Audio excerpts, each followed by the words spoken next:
people, I mean, in training with Sarah at Sarah's place, Yeah. everybody's been through big fights. Yeah. So that's got to help. It definitely helps relax you. And I've wrestled on the biggest stages before, so I've definitely had the experience and things like that. So it's cool. I just look at it as for what it is, man. Just go out there. It's another day in the office, another day of sparring, just with bad intentions. That's pretty much what we like to say at the gym. I wonder, you talked about what big experience this is. I mean, when you were going through your contract discussions, and so you were frank, you said, listen, I want more attention, I want more hype. And now it's kind of here. So, again, this is just the beginning of it, but doing days like this, going and hitting all the radio stations, the TV stations, doing the scrums, what's it like versus your expectations? I think this definitely meets my expectations. When I first saw my schedule, I was like, man, this is a lot. This is definitely a lot to do in one day and still get my training in, still review tape, because I still do that during fight week, and still, eating the right way and things like that just to get my weight down. Because that's the first fight, it's getting down the weight. But it's cool as long as you can schedule everything the right way and make room for everything and properly prepare stuff. Then I think it works. So right now today isn't too tough. Tomorrow I have a busier schedule, but I'm gonna still try to figure out how to get 2 workouts in, get something in early in the morning, and just get it done. At the end of the day, it's just you got to get it done. Figure out a way to get it done. I know Caraway is getting to relax a lot right now. He's not doing too much. I'm going to carry the torch for this one. So it is what it is. I think it would just make it even more meaningful to me to get a win, knowing that I still had to do all this stuff and still managed to rise to the occasion. It's funny because the new contract's in, big fight is here, and then you're the featured UFC Fight Pass prelim. Now we know that's a big deal to the UFC. They're putting a lot of weight on it. But for you, who was saying, why am I fighting on Fight Pass? Why am I fighting on prelims? Yeah. When you got another Fight Pass prelim, what was your reaction? Initially, I'm not gonna lie, I was pretty upset about it at first. And I was like, man, I can't catch a break. And I immediately hit my managers up. I was like, dude, what is going on? I thought for sure I was main event material after this whole thing just happened. But they explained everything. They broke it down. I got on the phone with the president of Fight Pass, Eric Winters, and he explained the vision, explained the ideas and everything behind it. And I'm getting the same media attention I would have gotten if I was on if I was on the main card. And if I was just on the undercard on Fox Sports 1, still in the prelims, I probably wouldn't have gotten much media as much as I'm doing now, and I'm on the Fight Pass main event. So it works out. At the end of the day, I get paid the same way to do a lot of media or no media. So I'm just embracing it, man, taking it for what it is. This, for me, it's 15 minutes of fame, man. This thing goes by so fast, and I've learned from all the other great fighters, and even the ones who weren't so great that went through similar situations, and just kind of capitalizing on the opportunity that you have in front of you and make the most that you can make out of it. I'm in here to shake as many hands as possible, meet as many great people as I can meet, and make my money, set my future up, and ride off into the sunset. Before now, could you put your finger on what it was, like why you weren't getting the attention? I mean, did you feel like it was some bias against your style, against your personality, could you pick anything out? I'm not going to say it's my personality, because no way in hell it could be my personality. I would say it's probably my fight style. But I think even after the last fight, getting the fight finished in the second round, I started off slow, and I'm probably one of my worst critics. I'm very hard on myself. I know I started off much slower than what I would have liked, but that's typically how I fight. I like to gauge my opponents, try to get their timing and their speed down, and I think I kind of mirror myself off of like a Anderson Silva kind of thing. Slow starter, except he's more of a knockout artist, looking to put you away in a spectacular fashion in that sense. But for me, I'm looking to do it in a grappling sense. So I have to take a little bit of time to build up it's like little pieces of the puzzle to get to the end. And that's pretty much what I think I like to do. I like to break down my opponents, frustrate them, get them to where I'm strongest, and then eventually the finish is gonna come. And that's pretty much how I fight. So I think that's probably why, it's not guns blazing out right out of the gate, and this sport is not about that for me.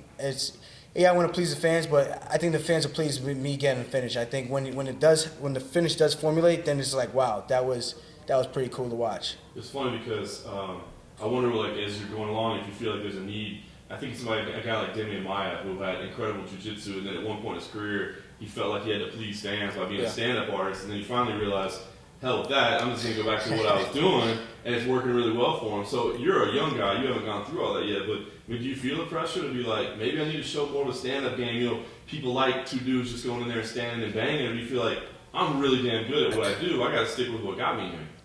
It's a little bit of both. It's a happy medium. I mean, people still haven't even seen my boxing yet. They don't even know what I can do, what I'm capable of in the pocket, and it is what it is. I'd rather have those question marks because now people they want to see if this next guy is going to be able to bring that out of me, kind of thing. So I think the mystery behind that makes for a cooler story because now people don't know if I could take a punch. They don't know if I could take getting rattled and coming back. You know, I've been down on the scorecards before and come back and managed to put guys away and managed to come back and win the fight, edge my opponents out. So I've been in different situations where I feel like I'm seasoned and I learn from other people. Like, yeah, Damian Maia, I think he's doing it the best. He's going back to what got him to the top, and that's his jiu-jitsu, and he does a very, very good job of mixing that in with his striking. I think he started to lose when he started to become too much of a striker. And for me, I know I'm competent on the feet, but I know that's not my ace. You know, I'm a very good grappler, very good wrestler, and I'm gonna use my creativity and just my instincts to keep on winning, and that's pretty much the way I'm gonna keep on fighting. If you look at the main event and say, this is who I want next, because they're in the same weight class. More importantly, Kobe's ranked a little bit lower than you. So when you saw him in the main event, were you kind of like, all right, I got something to prove, fighting on Fight Pass, I got to show out because I might be fighting one of these two guys. Oh yeah, 100%. I think I got the tougher fight between those two guys in terms of the veteran who's been around hasn't been finished. He has 20 plus wins, and most of his, I think just about all his wins in the UFC have been finishes. A lot of them in the first, second round. So people, I think, aren't really paying attention to the things that he's doing. He put away a tough Michigan Young who had all first round finishes. He put away Eric Perez Gaito, who the UFC was pushing to be that next big thing in the Latin American community, the Mexican community, and he put him away. He goes out there, he fights a hard fight with Mizugaki, he drops Mizugaki, even though he lost a split decision. He showed his teeth, so he shows that he's a tough opponent, and I don't think Garbrandt is there yet, and Almeida showed some resiliency against Brad Pickett in a tough fight. He managed to come back, and I thought if he didn't get that flying knee knockout, that fight was probably going to go in the favor of Pickett. So I think I got the tougher fight. I think I got the opponent who's smarter in terms of how to, finagle his way on the feet, because he doesn't do much on the feet when he comes to the striking, but he does enough to get the fight where he wants it. And I think that's where we're similar in our skill set. We both do pretty much the same exact thing. So I just want to find out who's the better guy. So I think I got the tougher opponent of the two. And I think my win definitely solidifies a number one contender spot. If not, maybe TJ Dillashaw, the winner of TJ Dillashaw versus a Sun Sao too. So I'm not really looking at the main event for this fight as my possible next opponent. It could be, but I'm looking at either TJ Dillashaw, Rafael Sunsao, or Dominic Cruz, the winner of Dominic Cruz and Faber, which I think might be Dominic Cruz. Are you good pretty quickly after this, like no more Fight Pass, I need to be on the main card, both main events, something like that? You know what? The good thing is you get to fight early, you get to relax early, and I can get my drinks in and hang out with my friends and family, so I get to unwind a little bit. But I definitely do think I want to be prepped for that limelight. So I think after this, I definitely should be ready for the main card, co-main event, something of that. I guess. And if I can't touch the word on it, but something of that magnitude. I think that would be cool. Al Quinn has got his poster from UFC Australia in Sydney, co-main event. I thought that was pretty cool, pretty badass. I want to get something like that. Have a poster in the room where I could be like, you know what, I was the co-main event, I was the main event, so I could have something to show my kids when I get older. You were talking about the media stuff earlier, everything you're doing this week and trying to figure out, like, okay, where do you train, where do you watch video while you do all this other stuff. Do you kind of look at this as like a training week for when you are doing those main events of like, all right, I've kind of been here before, I know how to do the media and how to work my training needs and things during the week? Oh yeah, 100%. And that's why I kind of side and empathize with a guy like Conor. 'Cause I'm in the very beginning stages of this, you know. Conor is a much bigger spectacle than what I am, you know. So for him to be doing everything he has done, I can understand why he can feel a little drawn and worn out from doing all the media, wanting to fly 40 hours. I can understand the resentment to not want to do something like that. So I get it. But I definitely think this is preparing me for that spot, and I think I would be able to handle it. As long as I'm doing things the right way, I'm staying focused on what the main goal is, and that's getting ready to fight, getting ready to win and perform. You could go out there and step into the octagon, but ultimately it comes down to your performance, and that's what people care about. That's what people want to see. You're only as good as your last fight, and I want to be able to follow up on my last performance. Do you ever think that you can get to the level of where you are there, and then people throw it back in your face like, "Hey, you wanted this. Like you were the one saying you wanted this, so you can't complain about it." 100%. And it's the same thing like talking shit in a fight kind of thing, and not going out there and doing what you said you were going to do kind of thing. So, yeah, definitely. I definitely asked for this. I wanted this position, and I'm enjoying it, man. I think it's cool, man. I get to sit here and talk with great people, and people that enjoy the sport as much as I do. I think that's the cool part about it. Talking to people that actually care about the sport, that's more rewarding than actually going out there and doing interviews with people who actually don't give two shits. But I'm happy with this. This is something that I definitely wanted to do, and I saw myself in this position. And onwards and upwards. I just gotta go out there and get it done on Sunday, and good things gonna keep continuing to happen. Is that in reference to anybody in particular this morning? No. Don't know those guys. They were cool. You said you got the tougher guy, the tougher opponent, but I mean, this is a guy that you wanted, you've been talking about a while. Taking you back a little bit, when you first mentioned Brian Caraway, I wanted this fight, what was it about him that kind of made him a guy you aimed towards? He's one of the best grapplers in the division. He's openly went in public and said it, and I definitely agree.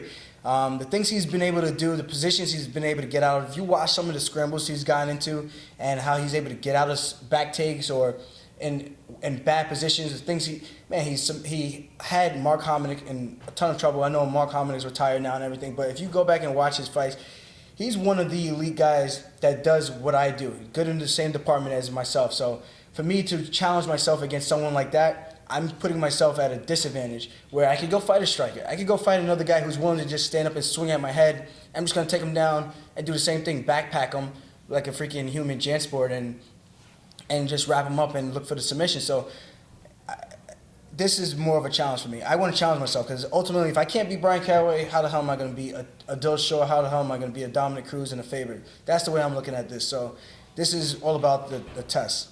Does he have a little bit to do with what you keep talking about how special this week is? And I know a lot of it's the contract and closing in on a title shot, but does the opponent add to that too? Is that kind of part of what makes this week special?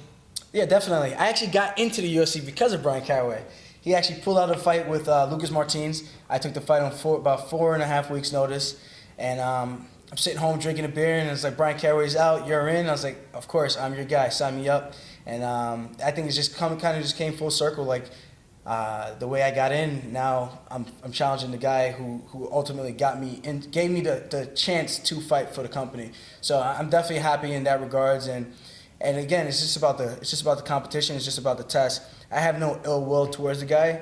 I just think for him to be, as a man, to be called out so many different times by all these other fighters and not say anything back is just mind blowing to me. If you're growing up where I come from, you either talk shit and get your ass whipped, or you talk shit back and you shut the other guy up. That's how it goes. That's how it goes, and that's how it works. So for me, that's pretty much what it is.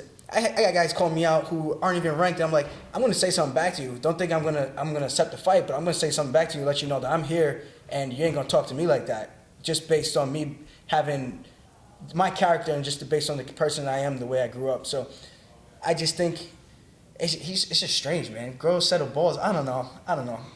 Outside of that, he's a tough dude. I know it's not gonna be an easy fight, but train hard, fight easy, and that's what I'm looking to do.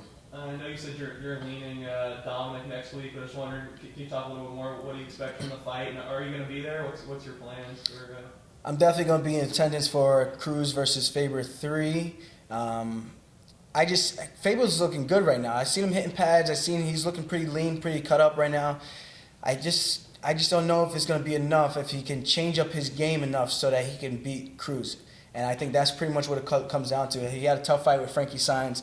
And if he could change up a couple of things, maybe he could land that right hand and maybe catch Dominic's neck again and get the finish. But if he doesn't get the finish, I just don't really see how he's going to beat Cruz, because Cruz, his movement, his takedown attempts, and just overall his fight IQ is just above and beyond most of these other fighters. And I think that's going to be an interesting fight, and I can't wait to watch that one as well. The UFC is enforcing a new rule for weight, telling the fighters to arrive by week and lose only 8%. Yeah. How do you see this new policy? I think it's cool. Honestly, I would like to fight at 45. I mean, if I know Caraway and these other guys can make the weight, it's just like, why are we killing ourselves to fight? To fight at, make 136 pounds. It's just kind of ridiculous if you ask me. I'm like, it should be like a certain percentage of your body. I would be 100% happy to fight at 45 or 55, but when you got monsters cutting down from 85 to 55, and you got monsters cutting down from about 75, 70 to go down to 45, I'm just too much of a smaller guy. But I know I could definitely beat some of those guys. But this whole 8% thing, I don't know how it's gonna really change anything, because they're still gonna fight no matter what, no matter if they had a good weight cut or a bad weight cut. So what does it ultimately change it to me? I don't see what sense it's actually making besides just documenting, I guess, the amount of fighters that actually come in over that 8% mark. And for me, I try to come down under that, because I think you start to have negative effects on the body and the way you recover if you come in too heavy. Just severe dehydration. Dehydrating the brain, dehydrating the muscles for too long is never a good thing. You always want to stay hydrated and try to slowly lean yourself out and get your body acclimated to a certain weight, so that when you rehydrate, you're back at your optimal fight weight where you normally walk around at. For me, I walk around 160, so I have to try to get my body adjusted to 148, 150. Once I get down to there, now I still got about 12, 13 more pounds, So it's tough, man. It's definitely a science to this, but I figured it out. But it's never easy. It's never a fun thing to do. Psychologically, it would work to your advantage if you wore that necklace to the weigh-in and kept it on. Yeah, that'd be pretty funny. What's the story behind that? This is more so a tribute to the way I grew up. My dad used to always walk around with this huge chain, huge lion head pendant, and he always had a ton of rings. He got pictures with like 4 rings on each finger, bracelets. My dad was like, he was gold out, man. He was studded out. But we had the high tops growing up. Just some of the things from back then that I wanted to bring back that culture a little bit, and I think people would appreciate that grew up around my era, my time. So I think that was something I wanted to do for myself, and as well as for people who would appreciate something like that. For me, I always liked doing that. I always wanted to do something different than what everybody else was doing. So I was like, you know what? I'm going to bring back a little bit of the old school flavor, bring back that, and bring back my chains that I used to wear when I was younger. I never had a huge chain when I was younger, but I always had gold chains, had bracelets, had a couple of rings here and there. But I think it's something sentimental to me more so than anything else. So for me, I enjoy it. I think it's something cool for me to do, and I think the fans get a kick out of it too. So that's a win-win. Now, in your opinion, is the bantamweight division from 1 to 10 the most stacked division in the UFC? I would think so. I mean, I don't see bantamweight 155, and I'm gonna say 170 as well. I think those are the killer weight classes right now. I mean, you can't even count 125 because DJ's he's just waxing everybody up left and right. So it's just kind of like, I don't know. I think bantamweight. I mean, even 45. I think all these divisions are pretty stacked, to be honest. If I'm gonna be fair, but if I'm gonna be partial, I'm gonna definitely say bantamweight's the toughest division. I mean, we got everything you need: power, speed, technical, the technical aspect of mixed martial arts, and the submission game. So I'm definitely partial to the bantamweights. Who you got in the main event? Almeida versus Garbrandt. It's tough, man. Almeida's so good if you let him get going. And like, if you let him get going, he's like a freight train that you just can't stop. Because once he gets his combinations and he finds his timing, he's like impossible. But he's showing vulnerability, man, in that in-pocket boxing inside. Garbrandt could capitalize on that if he could get started early, make him, maybe slip a punch and make him pay. And I think with the wrestling, like Pickett did when he took him down, I think if Garbrandt gets him down, I think it's going to be a good night for Garbrandt. Earlier I was leaning towards Almeida, but he just has those kill shots, those standing elbows and those liver shots. But outside of that, I think the more well-rounded fighter is probably Cody. I think if Cody goes out there and fights a smart fight, I think it should be his night to get the upset. How much weight are you cutting in the 24 hours before weigh-in? The 20 hours before, I normally try to do less than 5. Anything more than that, I think, is insane. At least for me, I'm so skinny. My body fat percentage is 7.4 when I'm walking around 160. And I checked last week, Thursday, I was about 151, and my body fat percentage was 5.5. So you got to think when you get down, there's only so much more weight I can actually lose. I start to just, everything is just water. So to do anything more than 5-6 pounds, I think is a little crazy. For the last fight, I only had to do 1 pound in the sauna, but I did 2 just so I could make 135 flat, so I could let people know like I'm ready and I can make the weight, the championship weight class, and you know, depending on how smooth this weight class goes again, then I'll get back down to 135 again. But find out if it's tougher than what it was last time, 'cause I still eat like my gummy bears and stuff. I like to have my chocolate, my M&Ms, my Reese's. It just makes me feel better. So I'll substitute a meal for a little bit of candy. Speaking of someone who works off of booze, Floyd Mayweather, and we've been talking about Conor McGregor. You almost had a real life MMA versus boxing go down at, I think, one of the local pools. Yeah, the Palms. This was after Chris fought Vitor Belfort. This is at Chris's after party. And he just tried to send over his minions to come over to pick up my girl, kind of thing. And I kind of had to check. I had to check his crew and tell him, like, I know you guys. I told him, I was like, I know you guys aren't gonna tell him this because you're probably like afraid of what he might say to you, kind of thing. But this is my message for you guys to give him. If you want to put it in nicer terms, you can go ahead and do that. Outside of that, I think Floyd's a cool dude, smart guy. You know, he's great for the sport and for the sport of boxing. You can't take away anything he's ever done. So I respect him in that regards. But that whole little thing, I had to shut that down quick. You know, and I told him, I was like, if you want to find out what's better today, MMA or boxing, we can find out. And somebody's is gonna have to go. So, and yeah, but And that was fun. being such a smart and skilled boxer that he is, do you think McGregor stands a chance in a pure boxing match? In a pure boxing match, I think McGregor could possibly land some strikes, could land a couple of hits, but I think Mayweather wins that pretty easily. I think it'd just be a fun fight for the fans, but outside of that, I don't really see it being too competitive. I really don't. Well, and there are MMA fans out there that think McGregor will kick his butt, but what would you tell them to educate people on the difference between being a pure boxer versus someone that's in MMA mixed in all of that?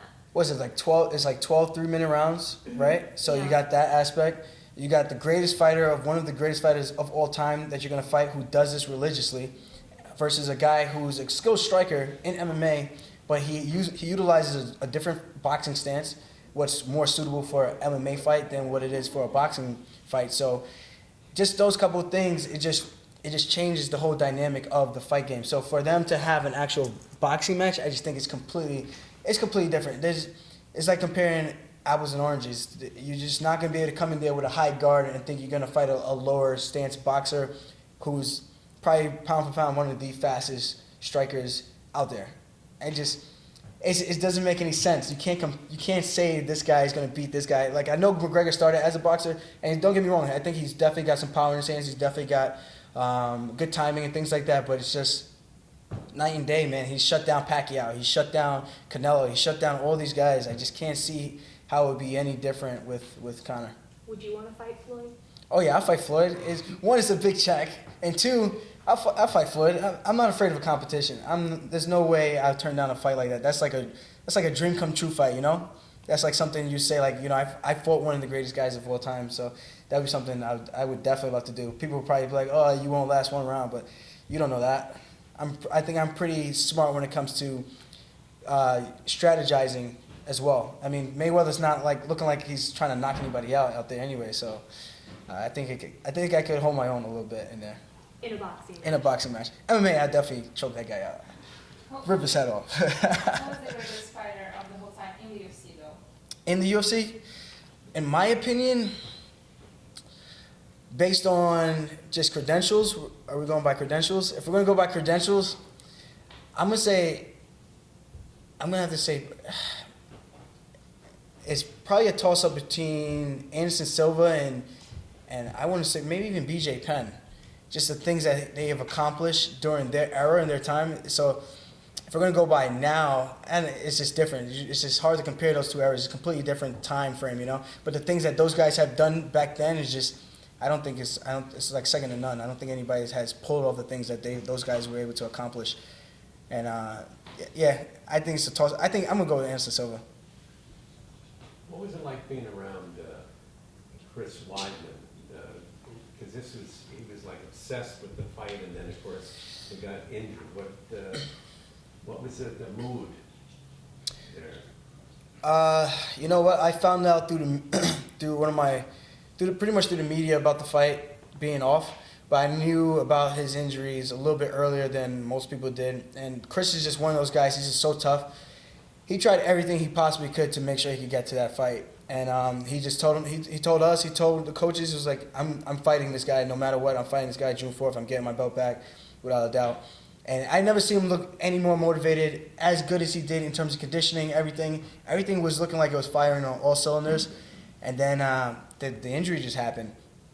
And, you know, normally for wrestlers, we tend to get stingers in our neck just from all the constant hand fighting, pulling on the neck and things like that, constantly lifting your head up over and over and over. And then you got jiu-jitsu guys cranking on your neck and things like that, guillotines. So I think Chris's body just said enough is enough kind of thing. And to have vertigo and then the bone extrusion is just, I think he did the right thing for his career and for his future physically. So it was definitely crappy to see him get out like that, you know, because it's just all the work he's put in. I've never seen him look any better than what he did this fight camp. And man, he was motivated. He was a man on fire. But I think all things happen for a reason. I believe in that. And I think it was better for his career and the longevity of his body to pull out of that fight. But it definitely, I guess, dampened the mood a little bit. But everyone knew it was the right thing to do. It was the right call. Are you angling to get on the MSG card? Oh, 100%. If I'm not on that card, there's something wrong. And I'm gonna have to figure out somebody to speak to and make some corrections, because I'm definitely fighting on the first. That's a historic card. That's gonna be a historic event. That event, to me, that event is bigger than UFC 200, in my opinion. Any New Yorker, anybody who fights in New York, they understand the magnitude of that card. Well, I guess what would it mean to you? You know, you mentioned you have to go to New Jersey, you have to go to Pennsylvania early in your career. What And would New Hampshire. But what would it mean to you that you would actually be able to fight in your home state the first card, like just to walk out and like to feel like I'm in New York, I'm at home and I'm fighting? What would it mean?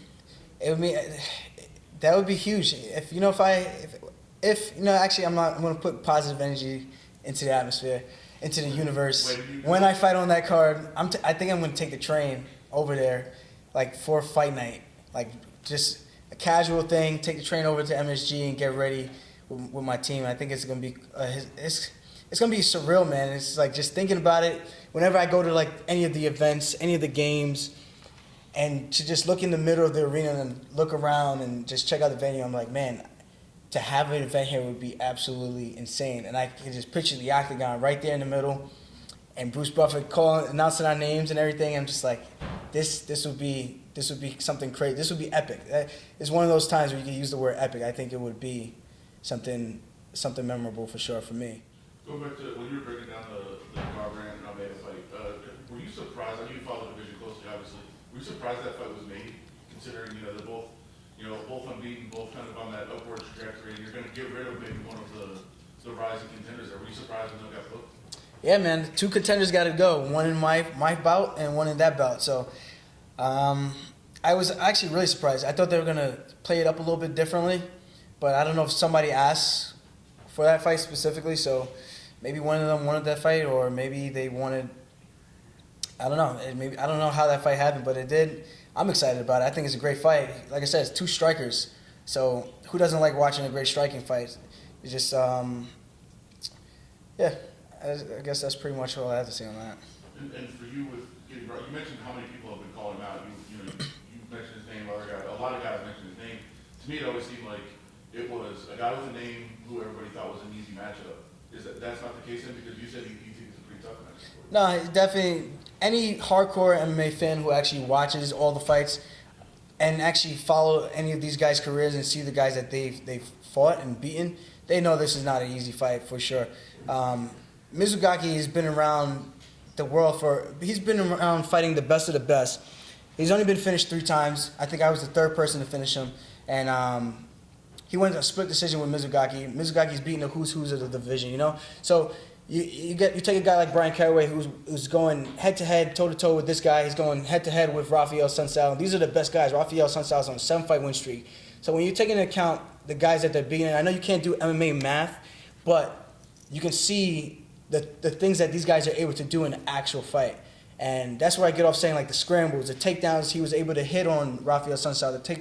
He was able to drop Takeya Mizugaki. He was able to submit Eric Perez, who was supposed to be pushing. You know, so I look at all these different things, and I look at these other guys and look at what they're doing, looking at the guys that they're fighting, and you could just kind of compare the resumes like that and see what they're able to do, how they're able to do it. And I think Caraway is definitely the tougher fighter out of both. And I think Caraway knows I'm the tougher fighter out of both those guys. I think he would have rather fight Almeida because he knows he could take him down, and once he get on his back, there's nothing he could do. Why do you think there's so many guys that wanted to come out there? Do you think that they don't see the same things you did, or was there another reason? I definitely don't think they see the same stuff I see. And that's maybe just because they look at his stand-up and see that it's so horrendous. Because and I can't even say it's horrendous. It's competent to the point where it just looks sloppy. But all he's doing is throwing these freaking left hooks. And, I mean, the Eddie Wineland fight was more of a striking matchup. Eddie Wineland was able to keep the fight up. And Caraway showed some balls. He was actually able to, he pushed the pace. He was going forward the entire time, being the aggressor, looking to make the fight a fight. So when you look at it like that from different angles like that, it's hard to say why they think it's the easier fight. But you know what, man? It is what it is. I just think I'm the better guy. I just want to prove it. That's ultimately what it comes down to for me. And it's gonna find out May 29th. For the casual fan out there that maybe looks and doesn't understand, when you were, because you kind of touched on this already as to why you think you're the contender fight, but when a lot of casual fans look at the main event. They look and say, okay, this guy was just in the recent main event. I can see why he's going for a title fight. If you had to explain to them why is somebody that's on the Fight Pass prelims, why they should be getting the next title contender, why should they pay attention to that fight and not just who's the main event? Well, I am the main event. I'm the Fight Pass main event. But I think for me to explain to the casual fan, I would just have to let them know it's about the resume. I think I build up a better resume than most of these guys, and I'm going to have my time to shine. So it's hard because the casual fan, it's the casual fan, It's hard to really explain to them. It's like you either get it or you don't. So I'm fighting the higher profile guy. That's the best way for me to explain to the casual fan. I beat the better fighter. We are the two highest ranked fighters on the card. So if you're going to go by the main event and not go by the rankings, then that's probably why you're a casual fan. You don't understand what's going on. So let me break it down to you. We are the higher ranked fighters on the card. Whoever wins this fight should be the guy next in line or should be one of the guys who are one step closer to being the next guy in line.